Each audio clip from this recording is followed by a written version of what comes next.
नमस्ते। आज हम चर्चा करेंगे एक नेगेटिव एनर्जी, नकारात्मक ऊर्जा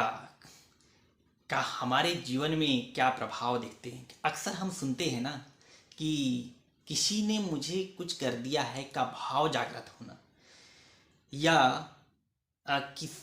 ऊपरी कसर का होना, या फिर घर पे नेगेटिविटी का आना, या फिर मतलब व्यक्ति के जो मनस में जैसे किसी का किया कराया जादू टोना, ये अक्सर कई प्रकार की जो मानसिकता का आना, ये जो एनर्जी से वास्तु का क्या संबंध है, आज हम इसी के संबंध में चर्चा करने जा रहे हैं। आज हम चर्चा करेंगे कि किस प्रकार से वास्तु के माध्यम से हम इस एनर्जियों को कैसे समझेंगे कि क्या ये जो एनर्जी है, ये ऊर्जा है, ये नकारात्मक ऊर्जा जो है, तो इससे क्या वास्तु का क्या गहरा संबंध है, आज हम चर्चा कर के माध्यम से आज आप हमको बताने जा रहे हैं।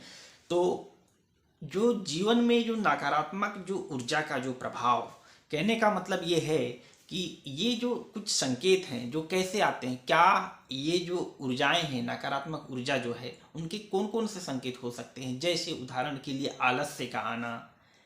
आलस्य पन होना, कुछ काम करने का मनस जो है ना करना, घर पे क्लेश का होना, या लड़ाई झगड़ा का होना, या फिर एक्सीडेंट का बार बार होना, जैसे मीटर का जलना, लाइट का जलना, या फिर अन्य जैसे मतलब जो एक्सीडेंट हैं उनका बार बार होना, या सपने आना, सपने में डर लगना, या डर का होना, या सोते समय मतलब डर का होना, या फिर जागते समय डर होना, मतलब कि किसी का पूर्वाभास होना, या फिर आने का, या फिर कुछ ऐसा नेगेटिव एनर्जी का जो फील का होना, मतलब उसको एहसास होना। इस प्रकार से जो भाव, मतलब जो भावों का मतलब जो अपने अंदर आना, ये सब जो नेगेटिव एनर्जी या नकारात्मक ऊर्जा के कुछ संकेत हैं, मतलब ये प्रभाव हैं, या फिर उनके कुछ जो संकेत है कहना चाहिए, ये देखने को मिलता है। तो आज हम समझेंगे क्या ये जो नेगेटिव एनर्जी है, जो नकारात्मक ऊर्जा है, क्या वाकई में ये सत्य है या गलत है, या क्या ये एनर्जी से वास्तु का क्या संबंध है। आज हम इसी के संबंध में आज हम चर्चा करेंगे। वास्तु जो है, इन नेगेटिव एनर्जी जो है, हम क्या वाकई में जो ये नेगेटिव एनर्जी जो इफेक्ट करता है, जो जीवन में कई बार क्या होता है कि किसी ने कुछ कर दिया है का भाव जागृत हो जाता है, या फिर क्या ऐसा लगता है कि नहीं मतलब हमारे अंदर कुछ बुरी शक्तियों का साया है। इस प्रकार का जो भाव जो जागृत होता है घर में, जो इस प्रकार की जो एनर्जियों का उद्घटित होना, मतलब वो भाव का कहना चाहिए होना, क्या इसके पीछे भी क्या वास्तु से कोई बड़ा संबंध है। तो क्या वाकई में ऐसी एनर्जी होती है, क्या ये सत्य है। तो इसको मैं तो नहीं मानता, लेकिन वास्तु में हाँ, एक कुछ वास्तु दोष के कारण इस प्रकार के जो भाव का जागृत होना, जो होना प्रारंभ हो जाता है हमारे घर में। कुछ वास्तु दोष, कुछ मेजर दोष फॉल्ट होने की वजह से जो ये एनर्जी है, जो इस प्रकार की जो भाव जो है, या फिर हमारे साथ जो गलत जो होना है, इस प्रकार की एनर्जियों का होना हमारे घर के वास्तु दोष के कारण होता है। इनमें से कुछ मुख्य चीज़ें हैं। चार चार प्रकार के जो संकेत देखने को मिलता है, जैसे आलस्य का होना, क्लेश का होना, बार बार एक्सीडेंट होना, सपने में डर होना, या डर का आना रात को नींद में, मतलब कहना चाहिए डर का होना, फिर जागते जागते डर होना। एक प्रकार से कुल मिला के ऐसा कहा जाए तो नेगेटिविटी कहना चाहिए, व्यक्ति विशेष के जो मनस में कहना चाहिए, ये भाव में कहना चाहिए, वो जागृत हो जाना।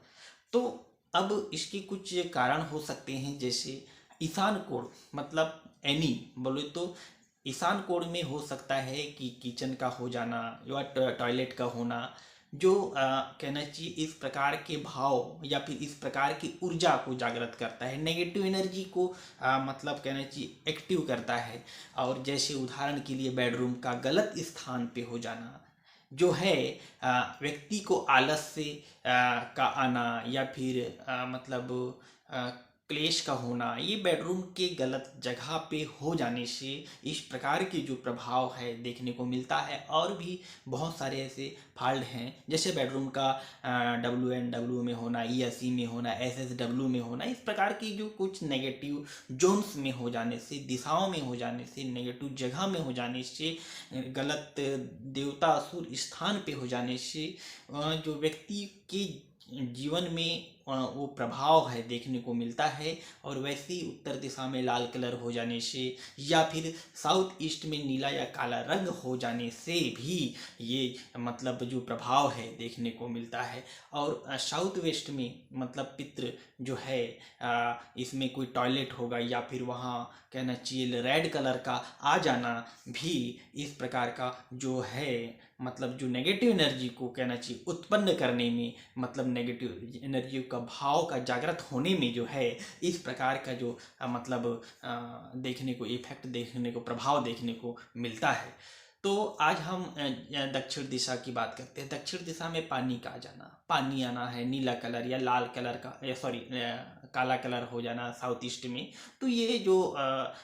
इफेक्ट है हमको देखने को मिलता है। तो और भी बहुत सारे जो जोन्स हैं उसमें कुछ एंट्रियां हैं, कुछ एंट्री के प्रभाव के कारण भी जो नेगेटिव इफेक्ट है उसके कारण भी जो है मतलब जो इस प्रकार का जो भाव आभास होता है साउथ वेस्ट मतलब दक्षिण दिशा के कुछ जोन्स डिस्टर्ब हो जाने से भी मेजर फॉल्ट होता है। तो सबसे पहले हमको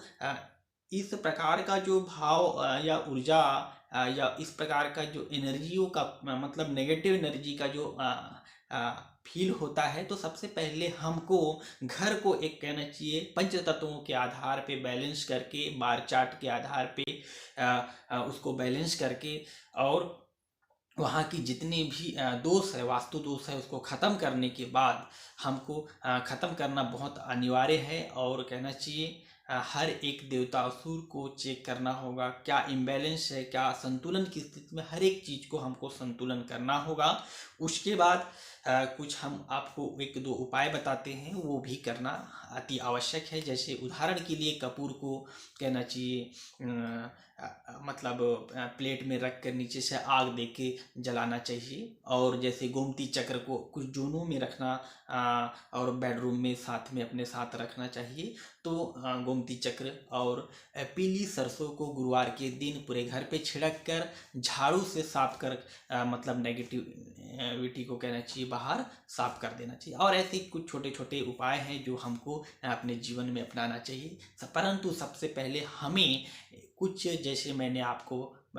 पूर्व में बोला कि ईशान कोण में टॉयलेट हो या फिर कहना चाहिए किचन हो, या फिर ऐसे बहुत सारे ऐसे वास्तु दोष हैं जिनके कारण कहना चाहिए डोर का कुछ प्रभाव होता है। कुछ डोर होते हैं जो इस प्रकार की ऊर्जाओं को कहना चाहिए एक्टिवेट करने में मदद करता है, जो गलत जो प्रभाव है उसको लाने में मदद करता है। तो उन डोरों का ट्रीटमेंट करना जरूरी। तो बहुत सारा कहना चाहिए वास्तु को सबसे पहले हमें पंच तत्वों के आधार पे बैलेंस करके एक प्रकार से वास्तु को दोष को खत्म करने से इस प्रकार की जो नेगेटिविटी है, जो ये गलत एनर्जी है, उसको हम खत्म किया जा सकता है एक वास्तु के माध्यम से। तो आज हम किसी भी प्रकार की जो एनर्जियां हैं, गलत एनर्जी है, नेगेटिविटी है, जो भाव हमारे जो मनस में जो चल रहे हैं, इनको हम एक वास्तु के माध्यम से भी खत्म कर सकते हैं। तो हमको बहुत सारा देखना है, पंच तत्वों का बैलेंस बहुत जरूरी है। अनबैलेंस होगा तो बहुत सारी दिक्कत का आना प्रारंभ हो जाएगा। तो आज हमने देखे कि किस प्रकार से हमारे जो घर पे कहना चाहिए असंतुलन होने से, गलत इफेक्ट होने से ये जो प्रॉब्लम है हमको देखने को मिलता है। तो हम अपने घर को वास्तु सम्मत बनाएं। धन्यवाद।